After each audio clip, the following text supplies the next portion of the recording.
Penduduk Bapak Ibu Saudara yang diberkati Tuhan, ada sukacita tersendiri, mungkin kasih naik volume sebentar, tambah sedikit karena saya pelayanan ke Atambua kemarin suara saya agak hilang, jadi saya tidak berani paksa karena besok masih ada pelayanan, lalu balik dari kapan ada 27 pelayanan di Oikona.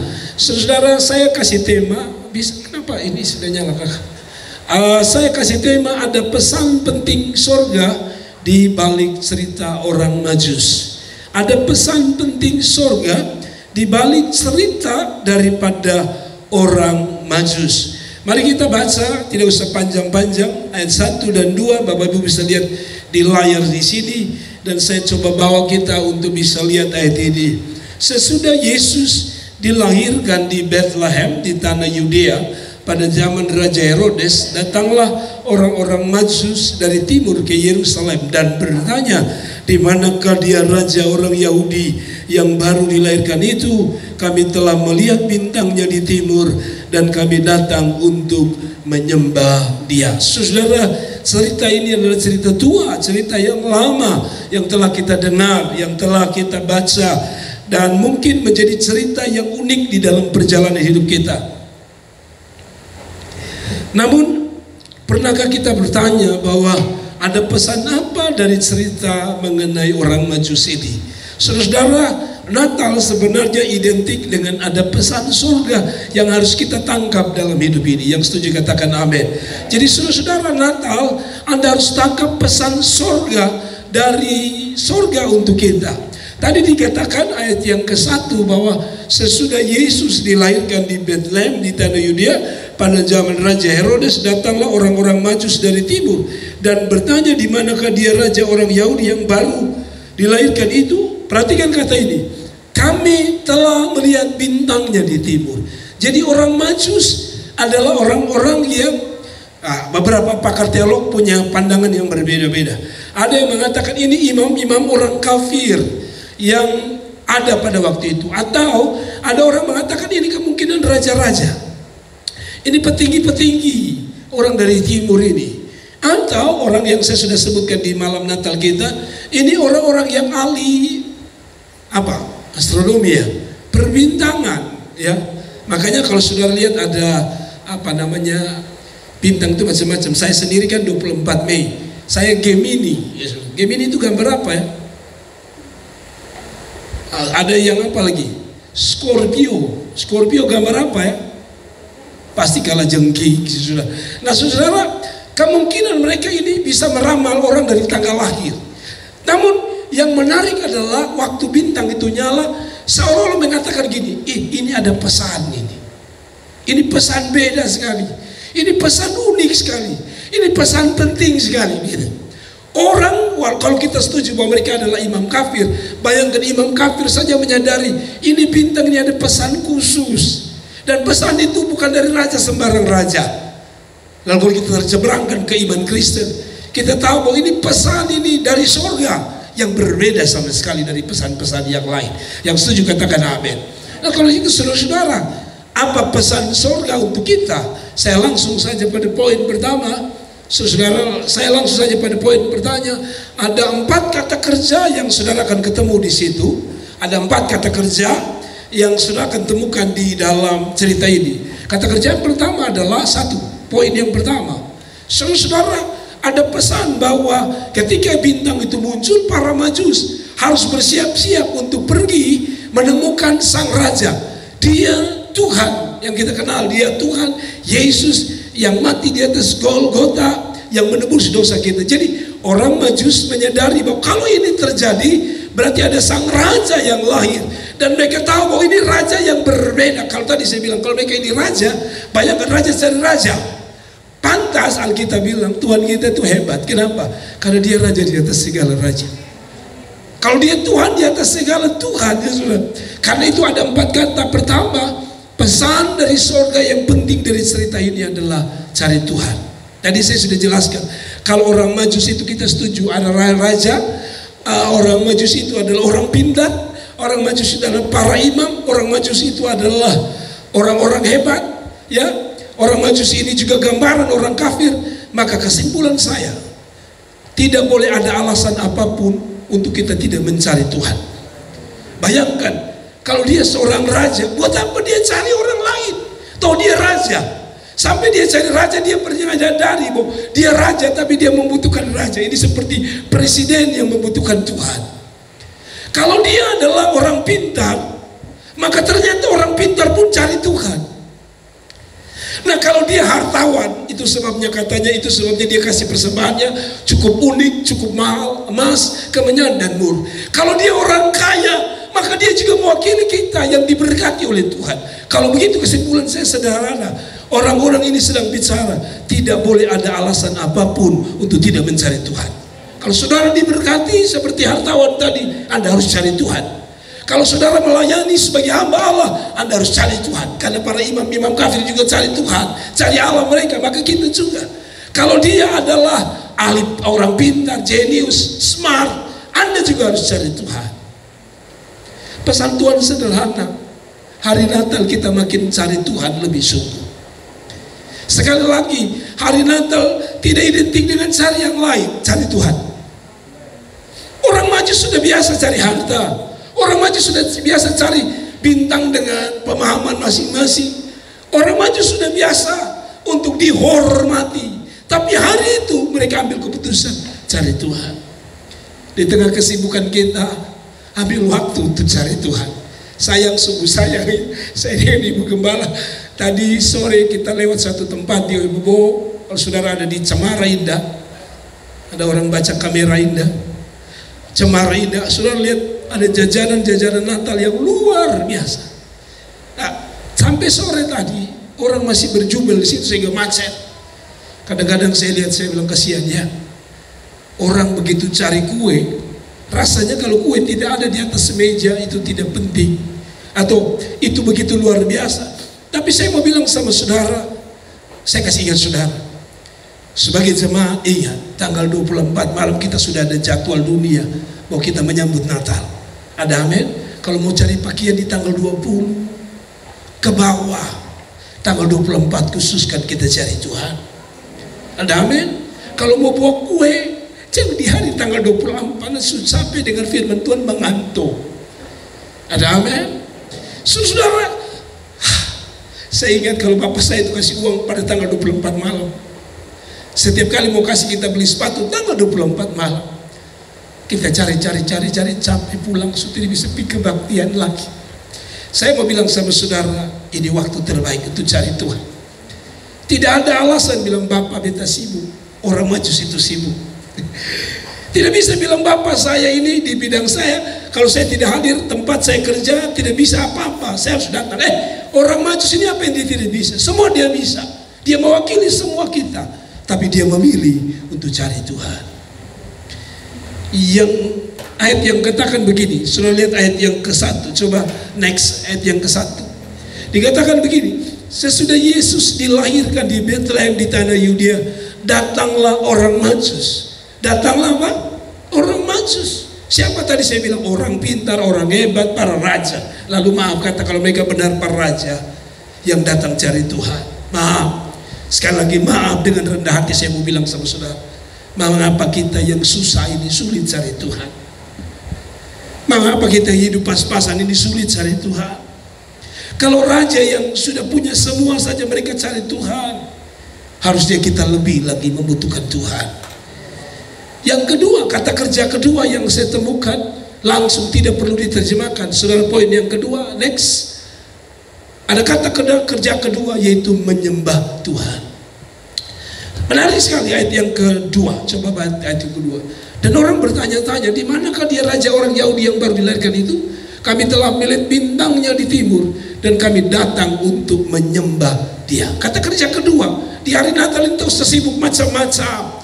Tuhan mau pertama Anda cari Tuhan. Selesai. Yang kedua, di malam persiapan Natal ini kita menyembah Tuhan. Mungkin kata ini saudara sederhana. Sorry, menyembah Tuhan. Tapi apa itu menyembah? Saya jabarkan secara sederhana. Biasanya penyembahan itu terjadi pertama pada Tuhan yang benar. Jadi kita seperti kita datang memuji menyembah Tuhan, betul? Yang kedua, ini juga berlaku pada orang-orang kafir. Saya baru dari daerah apa namanya nih, Kolbano, dan ke atas itu ada turunan daripada Raja Sonbai, dan mereka menyerahkan satu bidang tanah untuk gereja Sidang Jemaat Allah di sana. Dan di tempat mereka kita beribadah Natal itu adalah tempat mereka menyembah pohon-pohon besar, dan itu pohon besar sekali. Nah, penyembahan juga berlaku bukan hanya kepada orang Kristen atau orang Kristen menyembah, orang-orang kafir juga menyembah. Tapi mereka menyembah apa? Patung, kayu, batu.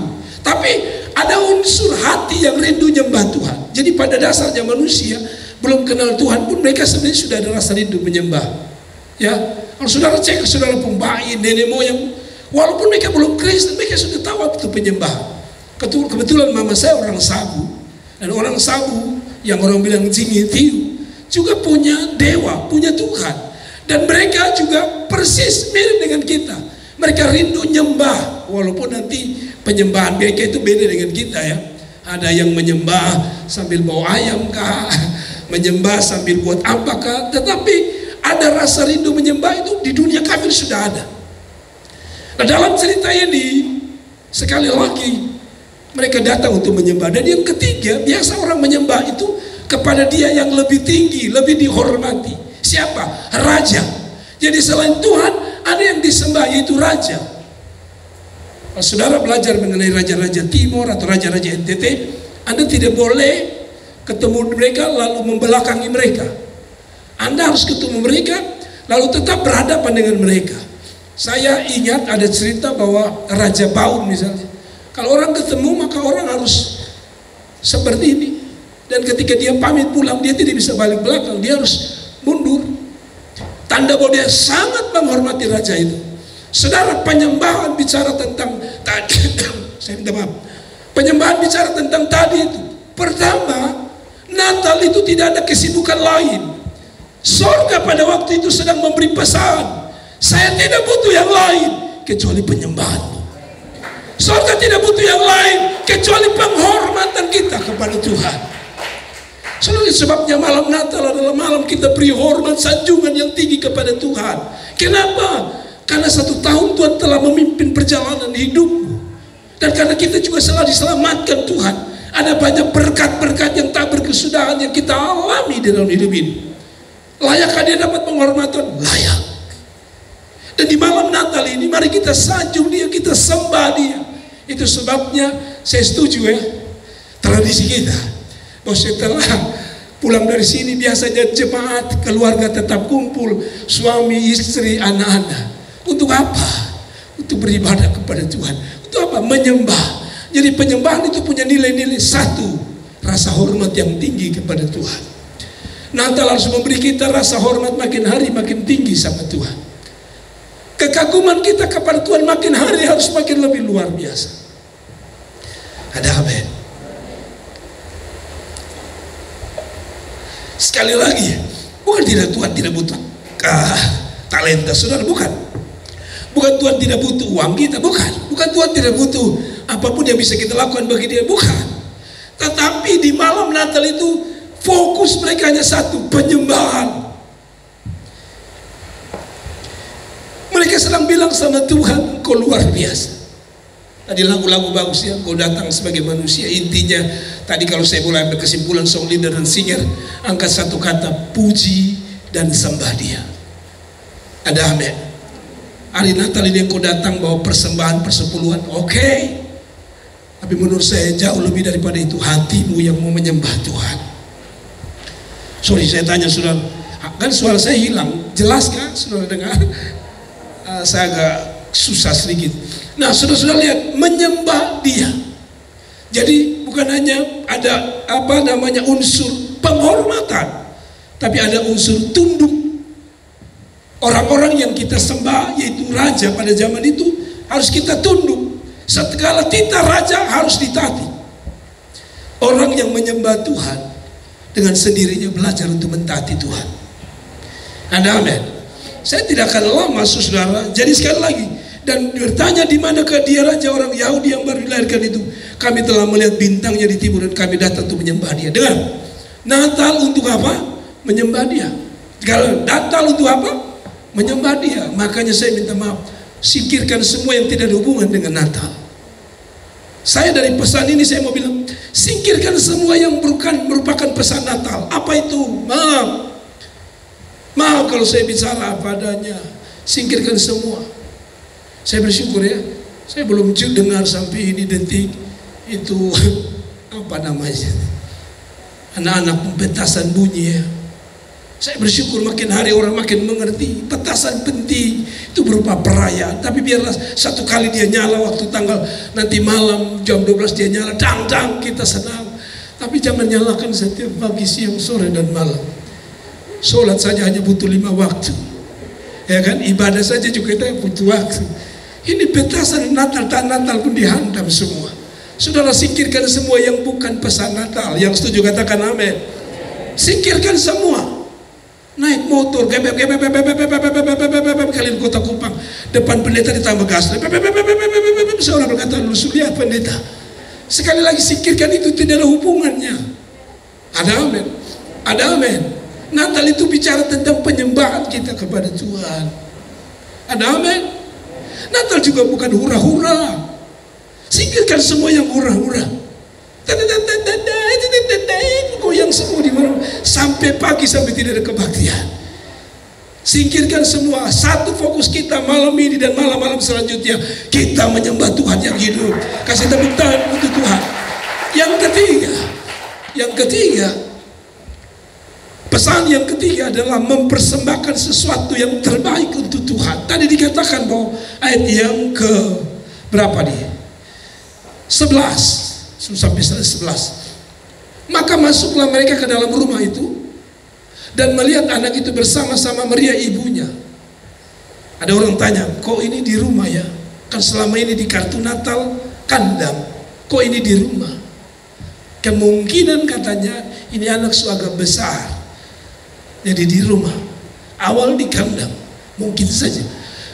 Lalu sujud menyembah dia. Mereka pun membuka tempat harta bendanya dan mempersembahkan persembahan kepadanya, yaitu emas, kemenyan, dan mur. Saudara, 3 persembahan ini. Pertama, persembahan emas adalah persembahan yang dikhususkan untuk raja. Jadi zaman itu raja itu tidak boleh bawa kopiko. Raja tidak bisa saudara bawa kangkung, tidak bisa. Raja pada zaman itu untuk bawa persembahan engkau harus bawa raja, emas. Emas itu bicara tentang apa? Sekarang kita bilang emas itu barang apa? Barang mulia. Pakai sudah tahu.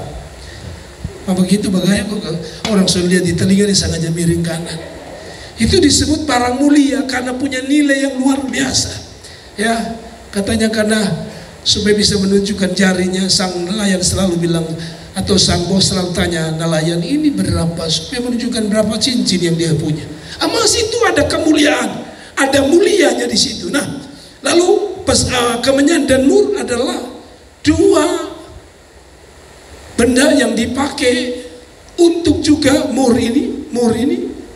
Kalau saudara baca baik-baik, mur ini untuk apa? Pemberian kemenyan itu pemberian untuk seorang imam, emas itu pemberian untuk seorang raja, mur itu pemberian untuk seorang yang akan mati. Jadi waktu mereka kasih, mereka sedang menubuatkan bahwa nanti dia akan mati. Bukan mati sembarang mati, dia mati bagi saudara dan saya. Kalau begitu saya kasih kesimpulan, pemberian terbaik apa? Saudara jangan pikir, langsung saya pikir uang. Saudara perlu uang, tapi mari kita belajar dari konteks ini. Berarti pemberian terbaik untuk raja itu tidak main-main. Saudara-saudara, kalau saudara datang di ulang tahun orang miskin, maaf. Kalau saudara datang di ulang tahunnya orang yang satu letting dengan kita atau ekonominya sama dengan kita, biasanya kita bawa itu sesuatu yang bisa saja lebih dari orang yang kita bawa. Misalnya, kalau kita pergi orang susah, misalnya kita bawa apa? Uang 100.000 saja bagi dia itu besar, betul ya? Tapi bayangkan kalau ada gubernur punya anak lalu saya bawa 100.000. Biasanya kita bilang, aduh masa kita bawa 100.000 ini gubernur anak ini. Kalau begitu kita lihat bahwa ternyata yang disebut persembahan di sini adalah persembahan yang terbaik. Apa itu yang terbaik? Semua. Hatimu, hidupmu, uangmu, jabatanmu, kepintaranmu, kecantikanmu, semua harus kasih yang terbaik untuk Tuhan. Kalau engkau pintar di bidang apapun, kasih untuk Tuhan. Itu baru namanya pemberian persembahan yang terbaik. Tapi kan kita rata-rata orang NTT ini kan suka kasih yang terburuk. Saya berharap tradisi tukar uang di kios sebelum masuk gereja sudah tidak berlaku. Betul? Banyak kali kita suka tukar-tukar supaya bisa bagi semua anak. Lalu orang tua bilang gini, tukar uang kok nanti lucu kasih persembahan. Kelihatannya banyak tapi sebenarnya sedikit sekali. Saya tidak bicara tentang uang, nanti saudara salah mengerti lagi. Tapi mau saya adalah intinya apapun yang saudara punya, kasih yang terbaik untuk Tuhan. Kalau suaramu terbaik, kasih untuk Tuhan. Kalau talentamu bermain musik yang terbaik, kasih untuk Tuhan. Ada apapun kasih untuk Tuhan. Yang kedua, pemberian untuk seorang imam. Jadi ini dipersembahkan untuk seorang imam. Yesus bukan hanya raja di atas segala raja Tuhan, dia juga imam besar kita. Kata Alkitab, kalau imam di dunia ini mati harus bikin korban ulang-ulang. Tapi kata Alkitab, imam kita ini, imam besar kita ini, sekali dia masuk, dia buka surga satu kali dan mati, dan tidak lagi mati dua kali. Kalau dia imam yang zaman itu, zaman imam itu kasih yang terbaik. Imam kita Yesus, imam di atas segala imam. Lalu dia bilang, itu pemberian seolah akan mati. Jadi begini, kalau kasih ini seolah menubuatkan bahwa ini akan mati. Itu sama seperti begini. Kalau saudara datang, ada minyak di NTT ini namanya minyak deklonye. Anda mungkin tidak tahu. Tahu minyak deklonye? Nah, mereka tidak tahu. Om Fritz pasti tahu. Minyak deklonye itu katanya hanya dipakai di dua peristiwa. Saat dia lahir dan saat dia mati. Jadi kalau saudara bayi waktu zaman itu, minyak deklonye orang siram. Tapi saat engkau mati nanti, pas tabur bunga itu minyak deklonye disiram lagi. Saya suka, walaupun tradisi itu ada sisi buruknya, tapi saya suka sisi baiknya. Bahwa ada pesan bahwa manusia ini sehebat-hebat dia biar dia bisa lahir. Tapi ingat, sehebat-hebat dia pasti akan mati. Kalau begitu, kalau saudara lihat bahwa hidup ini bicara apa? Hidup ini kan hanya terdiri dari dua, hidup dan mati. Betul? Hidup ini hanya terdiri dari dua, hidup dan mati. Alkitab bilang engkau yang setia sampai akhir, artinya setia sampai mati, engkau yang dapat mahkota. Kalau begitu, ini bicara apa? Pemberian itu harus dilakukan dengan kesetiaan. Apapun yang kau persembahkan untuk Tuhan harus dibarengi atau dilatar belakangi oleh satu kata kesetiaan. Nyembah harus setia, berdoa harus setia, ibadah harus setia, melayani harus setia. Apapun harus dilakukan dengan satu kata, setia. Pesan Natal sederhana, semua lakukan dengan setia, Tuhan pasti memberkati saudara. Sekali lagi, lakukan segala sesuatu dengan setia. Orang mau lihat atau tidak lihat, lakukan saja. Dia raja tahu memberkati. Pada akhirnya kalau saudara baca, Tuhan balas kesetiaan dari orang Majus ini dengan satu pemeliharaan Tuhan yang luar biasa. Alkitab bilang, nanti ayat 11 ini atau ayat terakhir ini dia bilang, maka melalui mimpi pulanglah mereka melewati jalan yang lain. Apa artinya? Kesetiaan orang Majus ini dibayar luar biasa oleh Tuhan. Tuhan bilang jangan lewat situ, nanti lu mati, lu dibunuh. Bayangkan kalau mereka tidak ketemu raja, menyembah dia, mengagungkan dia, cari dia, maka hari itu adalah hari yang paling menderita bagi orang Majus. Tapi karena mereka setia menghormati Tuhan, setia berbuat sesuatu untuk Tuhan, apa yang terjadi? Tuhan pelihara mereka dalam perjalanan, mereka pulang ke kampung halaman. Hari ini, kalau engkau setia dengan Tuhan, saya meyakini Tuhan pasti menjaga, memberkati perjalanan hidup saudara.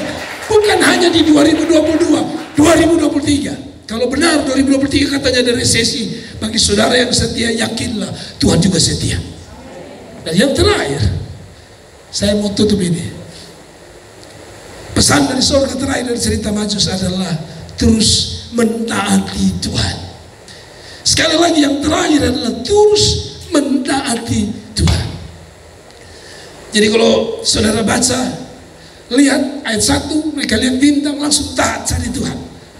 Waktu mereka sadar bahwa ini bintang bicara tentang raja akan lahir, mereka langsung menyembah Tuhan. Tapi saudara-saudara, mari kita lihat ayat yang ke-12. Next, saya mau tutup dan saya mau selesai. Dan karena diperingatkan dalam mimpi supaya jangan kembali kepada Herodes, maka pulanglah mereka ke negeri melalui jalan yang lain. Jadi saya sudah pernah jelaskan di malam Natal kita, perjalanan pertama dari timur ke Yerusalem.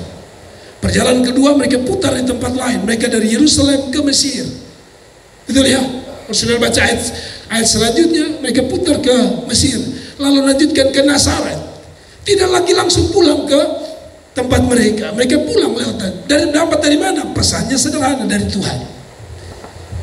Dan mereka selamat.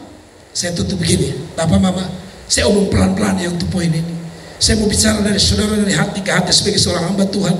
Saya mengasihi, mencintai saudara. Poin terakhir adalah Natal harusnya membawa perubahan dalam hidup kita. Sekali lagi pesan saya sederhana, saya mau bicara dengan saudara dari hati ke hati. Saya tidak berteriak. Saya mau minta saudara-saudara sebagai jemaat, sebagai hamba Allah, sebagai keluarga saya juga, untuk anak-anak saya dan istri saya dan semua kita. Pesan saya sederhana, Natal harusnya membawa perubahan dalam hidup kita. Dia bilang dia pulang pakai jalan lain. Oh, saya begini Bapak Mama, saya omongnya sekali lagi dari hati ke hati. Siapapun yang mengikuti YouTube saya mau bicara dari hati ke hati. Begini, jalan lama kita itu kita suka marah istri, kecewakan istri.